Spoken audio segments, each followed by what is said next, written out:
এই জন্য সারা বিশ্বে দেখবেন তরুণদেরকে ধ্বংস করার সমস্ত ষড়যন্ত্র চক্রান্ত চলছে। কিভাবে?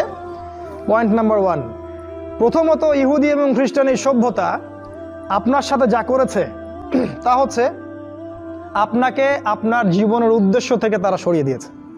এটা 1 নাম্বার কাজ তারা করেছে।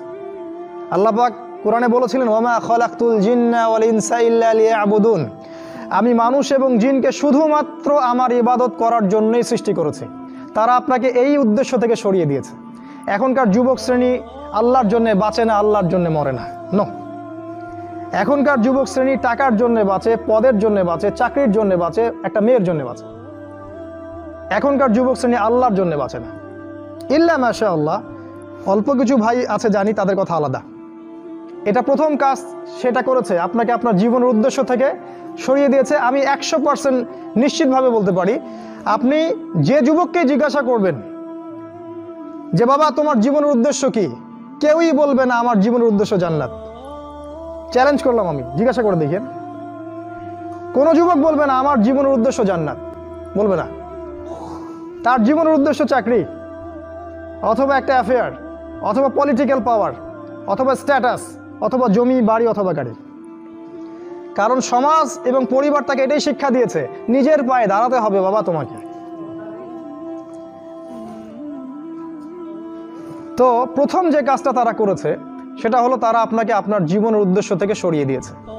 2 নাম্বার কাজ তারা যেটা করেছে সেটা হলো যে আপনার শারীরিক শক্তিটাকে তারা নষ্ট করেছে। প্রথমত, এখনকার যুবকদের শারীরিক শক্তি আর আমাদের চাচাদের শারীরিক শক্তির মধ্যে আকাশ পাতাল পার্থক্য আছে। এখানকার কোনো চাচার সাথে লড়াই করার ক্ষমতা তোমাদের নাই। তোমরা 3 জন মিলে একজন চাচার সাথে পারবা না ইনশাআল্লাহ, আমি বিশ্বাস করি এটা। আমার একজন আত্মীয় যিনি একটা প্রশাসনিক পদে আছেন, হার্ট স্ট্রোক করেছিলেন, আমি দেখতে গিয়েছিলাম। তিনি একসময় বাংলাদেশের পক্ষে অস্ত্র ধরেছিলেন। যখন একটা সীমান্তে লড়াই হয়েছিল বাংলাদেশের সাথে অন্য একটা নাফ নদীর ওখানে, তিনি বিডিআরে ছিলেন, যেটাকে আমরা বিডিআর বলি। আমি যখন তাকে দেখতে গিয়েছি আমি বলেছিলাম যে না না, আপনি তো দুর্বল হয়ে যাচ্ছেন। তিনি আমাকে বলেছিলেন যে তুমি এখনো আমার সাথে পারবে না, তুমি এখনো আমার সাথে পারবে না। আগেকার মানুষদের যে শক্তি, ফিজিক্যাল স্ট্রেংথ, এটা তোমাদের মধ্যে নাই। তোমরা কি বুঝতে পারো? এটা ওরা করেছে। কিভাবে জানো? তোমাদের জীবনযাত্রার রুটিনটা তারা চেঞ্জ করে দিয়েছে। তোমরা এখন ঘুমাও 12টা, 1টা, 2টা, 3টায়, আর ওঠো ওই যে 10টা, 11টা, 12টায়। তোমরা আর রাসূলের সুন্নাহ অনুযায়ী চলো না। আমাদের চাচারা ঘুমাতেন 9টায়, ওই যে ভোর 4টায় উঠতেন, তাহাজ্জুদ পড়তেন, তারপরে নামাজ পড়তেন, মাঠে কাজ করতে যাইতেন। তাদের যে ফিজিক্যাল স্ট্রেংথ, এটা তোমাদের মধ্যে নাই।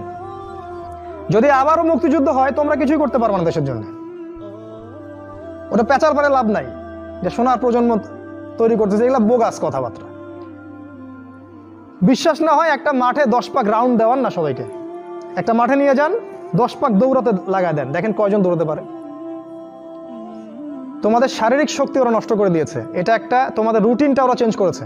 তোমাদের হাতে ধরিয়ে দিয়েছে smartphone, laptop, internet, Facebooking, YouTubing, সারা দিন সারা রাত ওই মোবাইলের পিছনেই বসে আছে। আমি শহরের ছেলে তো, আমি তো আরো ভালো জানি আপনাদের চাইতে। রাস্তায় হাঁটি, মাথা উপরে তুলে হাঁটে না, মাথা নিচের দিকে তুলেই হাঁটে। কার সাথে ধাক্কা লাগছে, কার সাথে কি হচ্ছে টেরই পায় না। শারীরিক শক্তি তোমাদের নষ্ট করেছে। আরেকটা কাজ তারা করেছে, আমরা যে খাবার খাই সেই প্রত্যেকটা খাবারের মধ্যে তারা এমন কিছু পয়জন ঢুকিয়ে দিয়েছে যার মধ্য দিয়ে এমন জটিল জটিল রোগ ব্যাধির সৃষ্টি হচ্ছে, যেটা আগের 50-100 বছর আগে ছিল না। বিশ্বাস না হলে আপনি চেক করে দেখেন। এখন যত খাবার তোমরা খাও, বাইরের খাবার, ম্যানুফ্যাকচার্ড খাবার, এই প্রতিটা খাবার তোমাদের শরীরের জন্য ক্ষতিকর। যা খাচ্ছ বাইরের ম্যানুফ্যাকচার্ড, এই যে ড্রিঙ্কসগুলো খাচ্ছ, এই যে ফুডগুলো খাচ্ছ, ফাস্ট ফুড খাচ্ছ, এই যে হোটেলগুলোতে খাচ্ছ, হাইজেনিক কোনো খাবারই তোমরা খাচ্ছ না। অথচ আমাদের এই চাচাদের দিকে তাকিয়ে দেখো, তারা সব দেশি জিনিসপত্র খেয়ে খেয়ে বড় হয়েছেন। ওই সময় ফ্রেশ বাতাস, ফ্রেশ খাবার, এখনও তারা স্ট্রং। আর তোমার এই 30 বছর বয়সে, আমার এই 30-25 বছর বয়সে আমরা ওটা করতে পারছি না। এটা এমনি এমনি হয়নি, এটা ওদের চক্রান্ত ছিল, যাতে করে মুসলিম উম্মার তরুণ প্রজন্মকে তারা ধ্বংস করতে পারে। মুসলিম উম্মার তরুণ প্রজন্ম সেই জাজবা রাখে না। এক নাম্বার তোমাদের জীবনের উদ্দেশ্য থেকে সরিয়েছে, 2 নাম্বার তোমাদের খাবারের অভ্যাস চেঞ্জ করেছে, 3 নাম্বার তোমাদের এই শারীরিক সক্ষমতা নষ্ট করেছে, 4 নাম্বার তোমাদের শিক্ষা ব্যবস্থাকে সে ধ্বংস করেছে। কথাটা ভালো করে শোনো, তোমাদের শিক্ষা ব্যবস্থাকে তারা ধ্বংস করেছে। কিভাবে? তুমি 25 বছর এই সেকুলার লাইনে পড়াশোনা করবা, 25টা সূরা তুমি শিখতে পারবা না, ইম্পসিবল।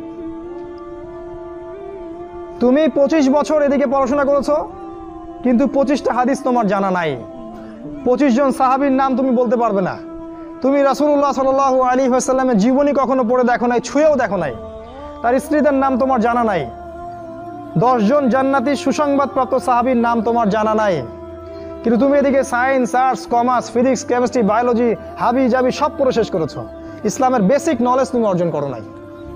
এটা ওদের চক্রান্ত ছিল, শিক্ষা ব্যবস্থা দিয়ে তোমাদেরকে ইসলাম থেকে সরিয়ে দেয়া, এবং তারা সেখানে 100% সফল। এগুলো নিয়ে কথা বলার সময় যেহেতু আমাদের নাই, আমরা যেহেতু আমাদের ওই যে হাত বাঁধা, আমিন টামিন এইসব নিয়ে আমরা যে মারামারি কাটাকাটির মধ্যে আছি, এটাই হচ্ছে আমাদের বড় জিহাদ আমাদের, তাই না? এই জায়গায় কাজ করা উচিত ছিল। পক্ষান্তরে যারা মাদ্রাসায় পড়ছি আমরা, অত্যন্ত দুঃখজনক যে মাদ্রাসায় পড়ার পরেও আমরা সাম্প্রদায়িক হয়ে যাচ্ছি কেন জানি। নিজের বুঝ, নিজের দল, নিজের মাযহাব, নিজের তরিকার বাইরে আমরা আর চিন্তা করতে পারছি না। ইসলাম যে একটা প্রশস্ত সাগর, এখানে যে কত কি আছে এটা আমাদের জানা হচ্ছে না। একই সাথে কোরআন সুন্নাহ হাতে থাকার পরেও আমরা বিশ্বকে চ্যালেঞ্জ করতে পারছি না। আল্লাহ পাক বলেছেন, কোরআন আমি তোমার উপর নাজিল করেছি তিবিয়ানান লিকুল্লি শাই, এটা প্রত্যেকটা বিষয়ের ব্যাখ্যা। কিন্তু কোরআন থেকে আমরা পৃথিবীর সবকিছু এখন ব্যাখ্যা করতে পারি না। কোরআন দিয়ে আমরা অর্থনীতি ব্যাখ্যা করতে পারি না, আমরা রাজনীতি ব্যাখ্যা করতে পারি না, আমরা শেষ জামানাকে ব্যাখ্যা করতে পারি না। কিন্তু কোরআন আমাদের হাতে আছে, ঘরে আছে। মাদ্রাসায় পড়ছি, কিন্তু মাদ্রাসায় পড়ে ইংরেজি জানছি না, আইসিটি জানছি না, বিশ্ব সম্পর্কে জানছি না, অর্থনীতি জানছি না, এমনকি ইসলামের ইতিহাসও জানছি না। তাহলে এখানেও কিছু সমস্যা থেকে গেছে। এটা দ্বিমুখী শিক্ষা ব্যবস্থা চলছে, এটার একমুখীকরণ প্রয়োজন ছিল, যেটা হয়নি বিগত 50, 60, 70 বছরে। আর আগামী তো অল্প সময় বাকি আছে, এখন এটার জন্য আর চেষ্টা করেও কোনো লাভ হবে আমার মনে হয় না। আল্লাহু আ'লাম বিসওয়াব। এটা 4 নাম্বার কাজ তারা করেছে, এডুকেশন সিস্টেমকে দিয়ে তোমাদের ভিতরটাকে ধ্বংস করে দিয়েছে। 5 নাম্বার, তারা তোমাদেরকে দুনিয়ার মোহে ব্যস্ত রেখেছে। 5 নাম্বার, দুনিয়াটাকে এত সুশোভিত করে তোমাদের সামনে তুলে ধরেছে, মনে হচ্ছে এই দুনিয়াই সবকিছু। আর এই দুনিয়া পূজারী কোনো যুবক ছেলেকে দিয়ে আপনি আল্লাহর পথে কোনো খেদমত আশা করতে পারেন না, কারণ ওর পুরো চিন্তাটা দুনিয়া কেন্দ্রিক। সকালবেলা ঘুম থেকে উঠে ও চিন্তা করে দুনিয়া, রাতে ঘুমানো পর্যন্ত। আল্লাহুমুত তাকাসুর, আল্লাহ পাক বলেছেন, হাত্তা যুরতুমুল মাকাবির, যতক্ষণ না তোমরা কবরে পৌঁছাচ্ছ ততক্ষণ এই প্রাচুর্যের প্রতিযোগিতায় লিপ্ত আছো। দুনিয়ার সুশোভিত, এই যে দেখবে দুনিয়ার যত মোহ, এটা তোমার সামনে সহজলভ্য করা হয়েছে। অল্প টাকা দিন এত জিবি কিনুন, মাত্র এত টাকা দিন এত কিছু কিনুন। ফোন করছে মেয়ে, আপনার সাথে রিসিভ করছে, মানে নারী, এই যে অনলাইন, এই যে ইন্টারনেট, পর্নোগ্রাফি, ব্লু ফিল্ম, হারাম অ্যাফেয়ার্স, এই যে বয়ফ্রেন্ড গার্লফ্রেন্ড, এগুলোকে আপনার সামনে এত সহজলভ্য করে দিয়েছে যে একটা যুবক ছেলে চাইলেই জেনা করতে পারে। তুমি যদি চাও এখনই জেনা করতে পারবে, কেউ তোমাকে বাধা দিবে না। তোমার সামনে জেনাকে এত সহজ করা হয়েছে, তুমি চাইলে এখনই মদ খেতে পারবে, কেউ তোমাকে বাধা দিবে না। আর মদের তো লাইসেন্স দেয়া আছে আমাদের দেশে, পতিতালয় এগুলো লাইসেন্সও দেয়া আছে, কেউ তোমাকে বাধা দিবে না। এটা এত সহজ কেন করে দেয়া হলো? অথচ মদ যদি উমর রাদিয়াল্লাহু আনহুর সময় কেউ পান করত, তাকে 80টা বেত্রাঘাত করা হতো। কেউ যদি জিনা করতো ওই সময়, তাহলে প্রকাশ্যে ওকে 100টা বেত্রাঘাত করা হতো। কোনো বিবাহিত ব্যক্তি যদি জিনা করতো, তাকে রজম করে হত্যা করা হতো। কেউ যদি কোনো ব্যক্তিকে অন্যায়ভাবে হত্যা করত, তাকেও কেসাস করা হতো, হত্যা করা হতো। এগুলো তুমি আর দেখবে না। এখন তুমি দেখবে সমস্ত পাপ সহজলভ্য হয়ে গেছে। এটা এমনি এমনি হয়নি, তারা করেছে তোমার জন্যে, যাতে তোমার ভিতরের ঈমানটা চলে যায়।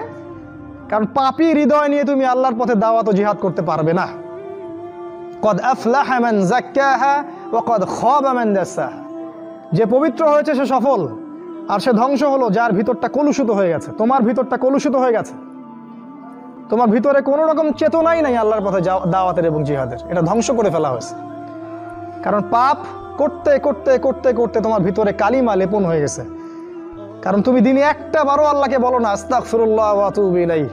খেয়াল করে দেখবা কোরআন তেলাওয়াত শুনে তোমার চোখ দিয়ে কখনো পানি পড়ে না। কখনো কি খেয়াল করেছো যে কোরআন তেলাওয়াত তোমার সামনে দিনরাত করা হচ্ছে, তোমার চোখ দিয়ে এক ফোঁটা পানি বের হচ্ছে না? কেন বের হচ্ছে না? কারণ তোমার ভিতরে সেই পরিশুদ্ধ হৃদয়টা নাই, তাসকিয়া নূরটা নাই, পাপ দিয়ে ভর্তি হয়ে গেছে। 6 নাম্বার, নারীকে তোমার সামনে সহজলভ্য করা হয়েছে। নারী মেয়েদেরকে তোমার সামনে এমনভাবে উপস্থাপন করা হয়েছে ল্যাংটা করে। রাসূল সাল্লাল্লাহু আলাইহি ওয়াসাল্লাম বলেছিলেন যে শেষ জামানায় 2 শ্রেণীর মানুষ আসবে যাদেরকে আমি এখনো দেখি নাই।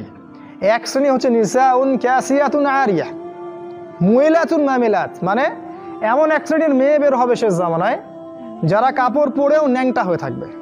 ভাষাটা ভালো করে বোঝেন, কাপড় পরেও তারা নগ্ন হয়ে থাকবে। আমার মনে হয় না এটার ব্যাখ্যা করার দরকার আছে।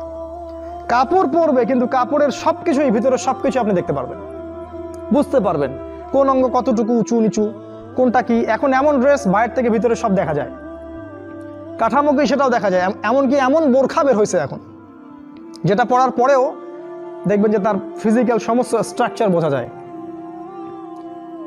এই যে নারীরা বের হবে এটা রাসূল আগেই বলেছিলেন। একটা হাদিস আপনাদেরকে বলি, নবী সাল্লাল্লাহু আলাইহি ওয়াসাল্লাম আরো বলেছেন যে এই মাসিহুদ দাজ্জালের সবচেয়ে শেষ অনুসারী হবে এক শ্রেণীর নারী, এক শ্রেণীর নগ্ন নারী যাদেরকে তার স্বামী বাবা পিতা ঘরে রাখতে চাইবে কিন্তু তারা ঘরে থাকবে না, তারা বাঁধন ছিঁড়ে বের হয়ে চলে যাবে বাইরে। আবার বুঝাই, শেষ জামানায় মাসিহুদ দাজ্জালের অনুসারী হবে এক শ্রেণীর নারী যাদেরকে তাদের পিতা স্বামী ভাই ঘরে রাখতে চাইবে, তারা ঘরে থাকবে না। আপনি কি বুঝতে পারছেন তারা কারা? বর্তমান সময়ের এই ফ্যামিনিস্ট রেভলিউশন যারা করছে এরা সবাই দাজ্জালের অনুসারী। দাজ্জাল যখন বের হবে এরা সবাই তাকে অনুসরণ করবে, অবশ্যই করবে। একটা কোভিড-19 যদি সবাইকে একমুখী করে ফেলতে পারে, দাজ্জালের ফিতনা যে কত ভয়ঙ্কর হবে সেটা চিন্তাই করতে পারবেন না আপনি। একটা খালি হুঙ্কার যে মূর্তি স্থাপন হবেই, যে এর বিরোধিতা করবে তার বিরুদ্ধে রাষ্ট্রদ্রোহের মামলা দেওয়া হবে, সারা দেশের মানুষ ম্যাক্সিমামই এখন ওইদিকে অনুসরণ করছে।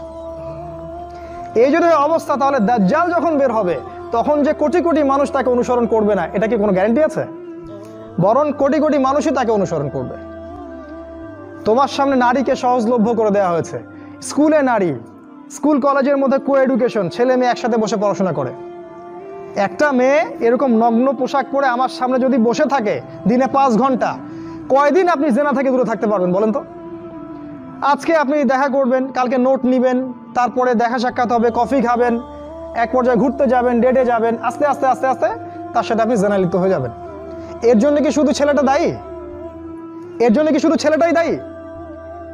এই মেয়েটাও দায়ী, এই মেয়ের পরিবারও দায়ী, এই ছেলের পরিবারও দায়ী। আর সবচেয়ে বড় দায়ী হচ্ছে সে ব্যক্তি যে এই সিস্টেমটাকে লঞ্চ করেছে এই দেশের মধ্যে, যে সিস্টেমের মধ্যে পড়াশোনা করাচ্ছে, এরাই সবচেয়ে বড় দায়ী। সূরা নূরের একটা আয়াত আছে না, যে যারা মুমিনদের সমাজের মধ্যে এই অশ্লীলতা ছড়ায় তারা যেন সতর্ক হয়ে যায়, আল্লাহর পক্ষ থেকে ভয়ঙ্কর আযাব তাদের উপর আসবে।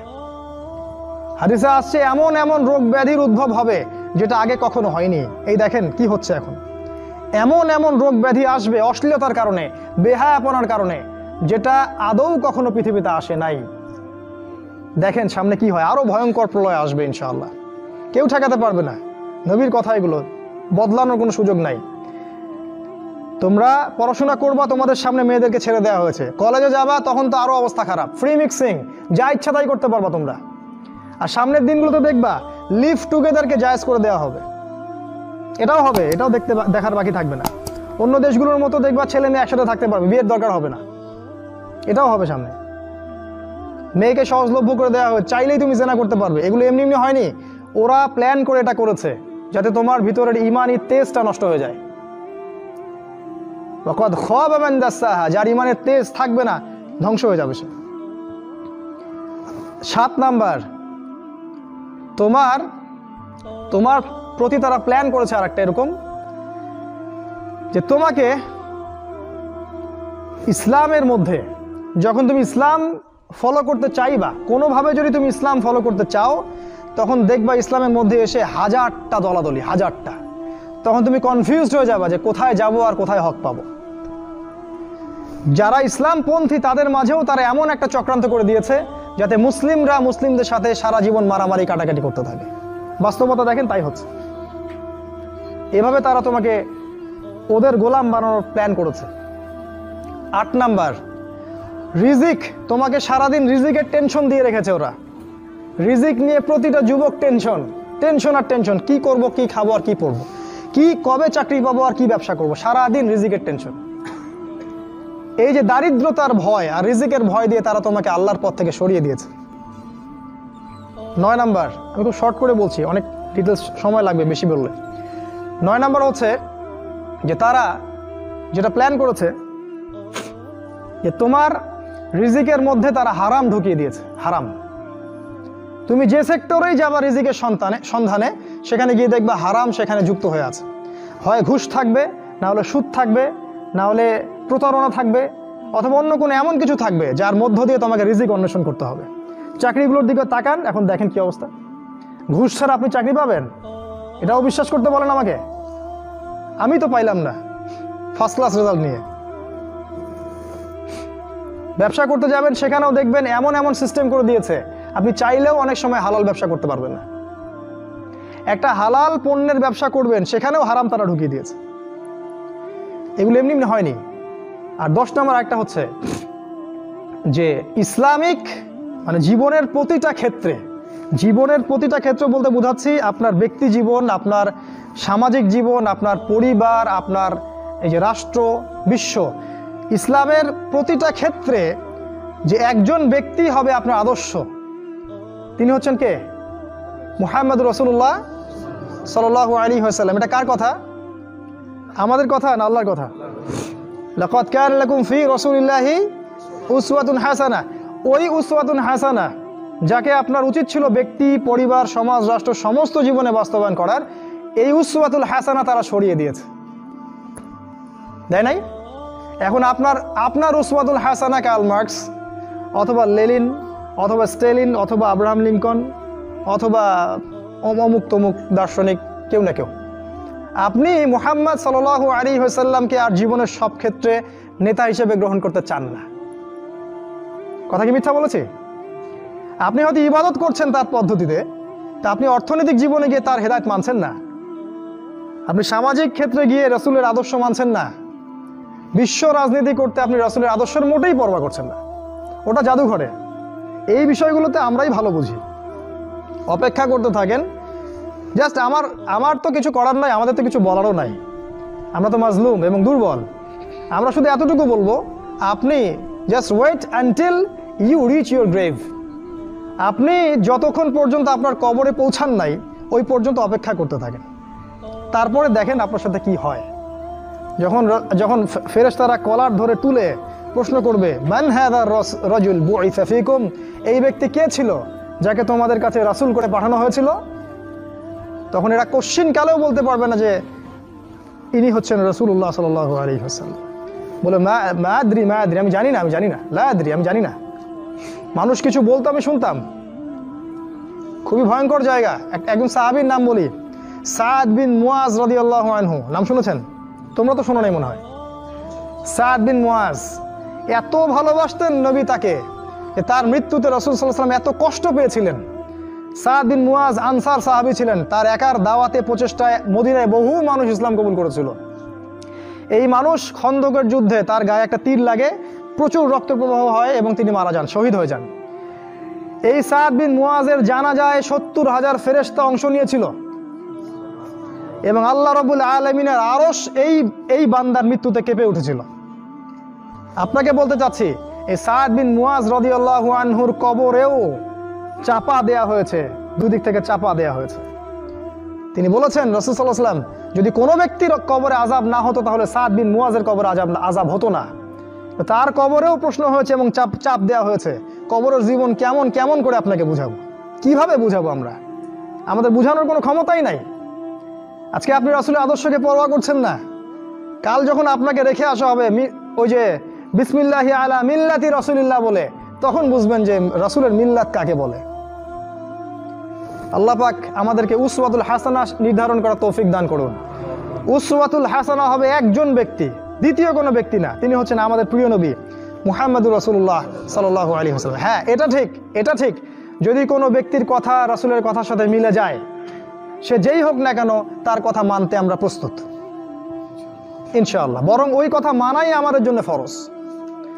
আর পৃথিবীর যে ব্যক্তিই হোক না কেন, সে যত বড় নেতা হোক না কেন, যেই হোক না কেন, কারো কথা যদি নবীর কথার সাথে না মেলে, তাহলে সেই কথা মানতে আমরা মোটেও বাধ্য নই, বরং সেটাকে না মানাই হচ্ছে আপনার ইমানের দাবি। এই 10টা কাজ তারা করেছে, এছাড়া আরও কিছু কাজ করেছে, আজকে আমি অত বলার সময় পাচ্ছি না। এখন আপনার প্রতি নাসিহা হচ্ছে যে যদি আপনি চান যে আপনার যৌবনকালটাকে আপনি আল্লাহর পথে ব্যয় করবেন, দুনিয়াতেও সুখী হবেন, পরকালেও সুখী হবেন, তাহলে আপনার জন্য একটা হাদিস আমি পেশ করছি। নবী সাল্লাল্লাহু আলাইহি ওয়াসাল্লাম বলেছেন, কিয়ামতের মাঠে 7 শ্রেণীর মানুষকে আল্লাহ পাক আরশের ছায়ায় ছায়া দিবেন। তার মধ্যে 1 শ্রেণীর মানুষ হচ্ছে তারা যারা তাদের যৌবনকালটাকে আল্লাহর পথে ঢেলে দিয়েছে। আপনি কি চান কিয়ামতের মাঠে আল্লাহ আপনাকে আরশের ছায়া দেখ? আমি এটা অনেক দিন বলেছি হাদিসটা, যে কিয়ামতের মাঠে মানুষ যখন উঠবে তখন তাকে 5টা প্রশ্ন করা হবে। তোমার জীবন কোন কালে ব্যয় করেছো? তোমার যৌবন কোন কাজে ব্যয় করেছো? কোন পথে সম্পদ উপার্জন করেছো আর কোন পথে সম্পদ ব্যয় করেছো? আর জানা অনুযায়ী আমল করেছিলে কি না? এখানেও দেখেন, তোমার যৌবন কোন পথে ব্যয় করেছো আলাদা প্রশ্ন হবে। যদি আমরা যৌবন আল্লাহর পথে ব্যয় করতে পারি, আরশের ছায়া আপনি ছায়া পাবেন ইনশাআল্লাহ। আপনার নেতা হবে জান্নাতে হুসাইন রাদিয়াল্লাহু আনহু। এটা তো জানেন, তিনি হবেন জান্নাতে যুবকদের সর্দার। কত যুবক যে পৃথিবী থেকে চলে গেছে, হে আমার ভাই, আপনাকে কেমন করে বুঝাই, যারা দিন রাত কোনো কিছুর পরোয়া করেন নাই, দিন রাত আল্লাহর পথে ছুটে চলেছেন। ওই খালিদ বিন ওয়ালিদ রাদিয়াল্লাহু আনহুকে দেখেন, তিনি মৃত্যুসজ্জায় বলেছিলেন যে আমি জাহাদতু কাযা ওয়া কাযা, আমি যে কতই না যুদ্ধ করেছি আল্লাহর পথে, আমার শরীরে এমন একটা দাগও নাই যেখানে, মানে একটা জায়গাও বাকি নেই আমার শরীরের মধ্যে যেখানে কোনো তরবারির আঘাত নাই বা বর্ষার ছোঁয়া নাই। সেদিন তিনি মৃত্যুসজ্জায় বলছিলেন যে আজকে আমি আমার বিছানায় মারা যাচ্ছি, আমি যুদ্ধের মাঠে মারা যাওয়ার সৌভাগ্য আমার হলো না। ফালা নামাত আইনুল জুবালা, তিনি বলেছিলেন যে পুরুষদের 2 চোখ যেন কখনো না ঘুমায়। ওই দেখো যুবক, তোমার আদর্শ। খুবাইব রাদিয়াল্লাহু আনহু, ইসলামের জন্য তাকে দায়ী করে পাঠানো হয়, রাজি নামক একটা জায়গায় কাফেররা তাকে ধরে ফেলে এবং তাকে শুল দণ্ড দিয়ে হত্যা করে। খুবাইব রাদিয়াল্লাহু আনহুকে যখন শুল দেওয়া হচ্ছিল, তিনি বলছিলেন, এই কবিতাটা ভালো করে পড়বা, রাহিকুল মাকতুম বই আছে, লাস্তু উবালি হিনা উক্তালু মুসলিমান। তাকে যখন শুল দণ্ড দেওয়া হচ্ছে, শুল দণ্ড মানে বোঝো, পিছন দিয়ে মানে লৌহ দণ্ড প্রবেশ করিয়ে মাথা দিয়ে বের করে দিত, কঠিন দণ্ড, একটা ফাঁসি টাসির চেয়েও ভয়ঙ্কর। এই শুল দণ্ড তাকে দেওয়া হচ্ছে এবং বলা হচ্ছে, তুমি কি চাও তোমাকে ছেড়ে দেই আর মুহাম্মাদকে তোমার জায়গায় শুলদণ্ড দেই? কাফেররা বলেছিল। আর এই যুবক বলেছিলেন যে আমার জীবনের বিনিময়ে নবীর একটা চুলের আঘাত পাক, সেটাও আমি চাই না। দোয়া করছে, আল্লাহ আমার মৃত্যুর সংবাদটা নবীকে পৌঁছে দিও।